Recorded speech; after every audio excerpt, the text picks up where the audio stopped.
जय श्री कृष्ण। आप लोग कैसे हैं? ठीक ही होंगे। मैं आज छोटा में शॉर्ट में सत्संग करना चाहती हूँ। ओम नमः शिवाय। श्री जी सदा सहाय। ओम नमः शिवाय। गुरु जी सदा सहाय। मैं सत्संग में अपने कल की बात कहना चाहती हूँ। कल ना मैं अपने पापा से भेंट करने गई थी। तो पहले तो यहाँ से गई तो मैं अकेली थी। तो मैंने अपने किशन भैया से भोलेनाथ से कहा कि आप भी मेरे साथ चलो, मुझे डर लगता है। तो सच में मैंने कहा पक्षी के रूप में आना। सच में आए थे पक्षी के रूप में। गई तो थी, लेकिन कहते हैं ना रिक्शा वाले अच्छा नहीं था थोड़ा। मैंने कहा लाल पर पहुंचा दो, तो लाल पर ले गया, लेकिन आगे ही पहुंचा दिया था। लाल पर नहीं उतारा मुझे। लाल पर की जगह मुझे लंदन ही पहुंचा दिया था। ऐसे था। अब बताओ, ऐसे रिक्शा वाले पर कोई भरोसा करेगा?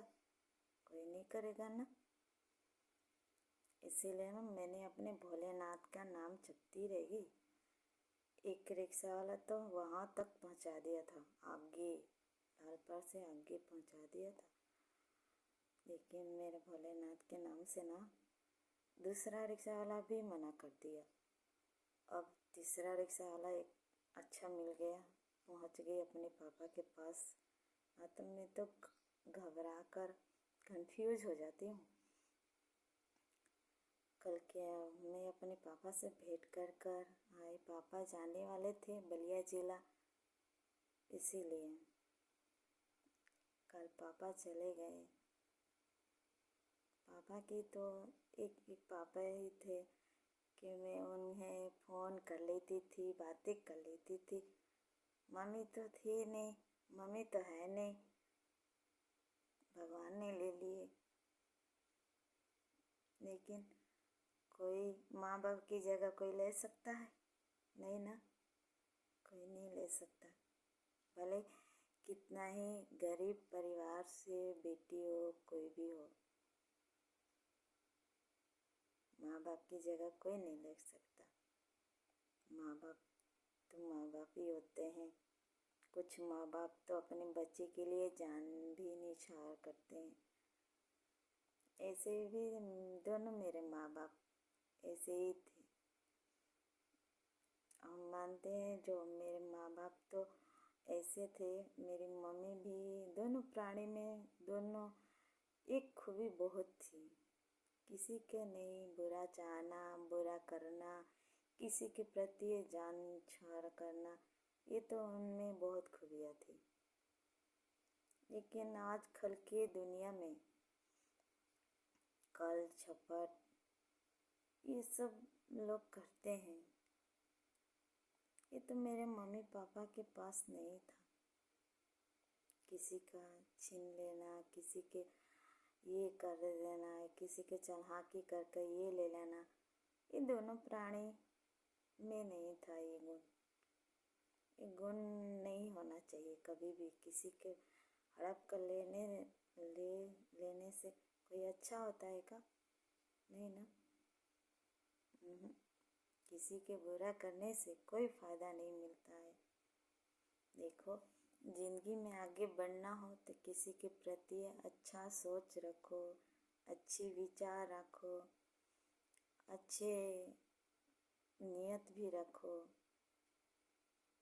हम किसी को मजबूरी के फायदा बहुत उठाते हैं ना, लेकिन नहीं उठाना चाहिए। ऊपर वाला से कौन बचेगा? देखो, मैं अपने आप को भी कहूँगी, मैं आपके साथ गलत करूँगी तो गलत तो भगवान मेरे साथ करेंगे कि नहीं? करेंगे, बिल्कुल करेंगे। अगर आप करोगे तो भगवान तो देंगे ही सबको देंगे। हम जैसे करेंगे, जैसी करनी वैसी भरनी।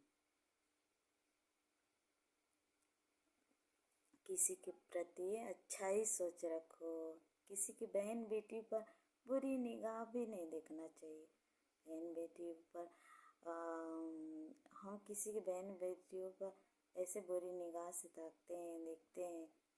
कल हमारी बहन बेटियां हो तो तो उस पर भी यही हालत हो तो आपको कैसा लगेगा? अच्छा लगेगा नहीं ना। कभी किसी का लाचारी का फायदा मत उठाना ना। किसी के प्रति हम ज्ञान नहीं बांटते हैं किसी को ना। हम जो मुझे लगा, मुझे सूझा, यही मैं कह देती हूँ। अगर मुझसे कोई भूल चूक हो जाए तो इसके लिए मैं इस सत्संग में माता पिता से सॉरी कहती हूँ। भूल चूक माफ़ कर देना। बोलने में गलती हो जाए तो गलती हो जाती है मुझसे, ऐसी बात नहीं। गलतियाँ तो हो जाती है, इंसान है। इंसान जो गलतियों से सीखता है वही इंसान है। और हम यही बात पर विराम करते हैं। ओम नमः शिवाय। शिव जी सदा सहाय। ओम नमः शिवाय। गुरु जी सदा सहाय। मेरे प्यारे भोलेनाथ के लिए कुछ कह देती हूँ। मेरे प्यारे भोलेनाथ बहुत दिल वाले हैं। उनके सिवा, मेरे कान्हा के सिवा कोई नहीं है मेरे लिए। वही मेरे माता पिता है, सब कुछ है, जान है, जहान है। बस यहीं पर बातें विराम करती हूँ। जय श्री कृष्ण।